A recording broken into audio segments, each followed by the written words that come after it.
Hello বন্ধুরা, good morning. দেখো আজকে বৃহস্পতিবার সকালবেলা 9টার সময় স্নান করে নিয়েছি, কাজকর্ম সেরে ঘরটর মুছে। আর এদিকে স্নান করে বাইরে কাপড় মেলেছি। তারপর দেখো কি বৃষ্টি হচ্ছে, বাইরে জোর বৃষ্টি পড়ছে। চলো তোমাদেরকে দেখো, সমানে বৃষ্টি পড়ে যাচ্ছে।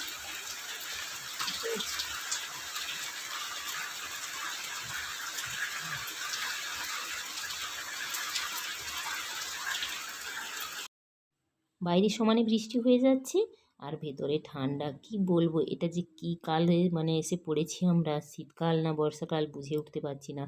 এদিকে রান্নাও শুরু হয়ে গেছে। দেখো একদিকে বানাচ্ছি ওলকপির ভাজা করছি আর কি। আজকে নিরামিষ তো, সেই জন্য বৃহস্পতিবার বলে ওলকপির ভাজা বানাচ্ছি। আর আরেকদিকে হচ্ছে আলু ফুলকপি সেদ্ধ করে নিচ্ছি, পনির দিয়ে বানাবো। তাড়াহুড়ো করে রান্না শেষ করে ছেলেকে নিয়ে এসেছি, বৃষ্টির মধ্যে ছাতা নিয়ে গিয়ে ছেলেকে নিয়ে এসেছি গাড়ি থেকে।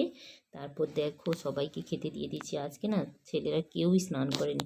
আর দেখো দুপুরে কী রান্না করেছি, তখন তো বলেছিলাম ওই ওলকপির ভাজা, আলু ফুলকপি পনির দিয়ে তরকারি করেছি। আর এদিকে যেটা মেন, যেটা আজকে মানে আমার ফেভারিট সবচেয়ে আজকের দিনে, ওই যে নিরাম টক করেছি আর কি, বড়ি দিয়ে ওলকপি রাঙালু মূলো সব কিছু দিয়ে একটা টক বানিয়ে। দেখো সবাইকে খেতে দিয়ে আমি তো খেতে বসেছি। এখনও বাইরে কিন্তু বৃষ্টি হচ্ছে সমানেই। কারেন্টটাও চলে গেছে জানো তো, ইমার্জেন্সি লাইট জ্বালিয়ে তাদেরকে খেতে দিয়েছি। আর আমি একটু জানালা খুলেও এই দিকটাতে বসেছি আর কি। আর বৃষ্টির মধ্যেই আমার কাপড় চোপড় যেগুলো স্নান করেছিলাম ওগুলোই পড়ে আছে। আপাতত খেয়ে নিই, তারপর যাবো ছাদে আর কি, সেগুলোকে তুলে নিয়ে এই যে পেছনে অ্যাসবেস্টসের নিচে দিয়ে দেবো। মোটামুটি ওখানে জলটা পড়ে না, এই কারণে ওইদিকে দিয়ে দিলে বাতাসে আপাতত শুকিয়ে যাবে। আর হ্যাঁ, কি বলতো, এত শীত করছে না, তারপরে ভাবছি থালা বাসনগুলো গুছিয়ে একটু মানে রেস্ট নেবো আর কি।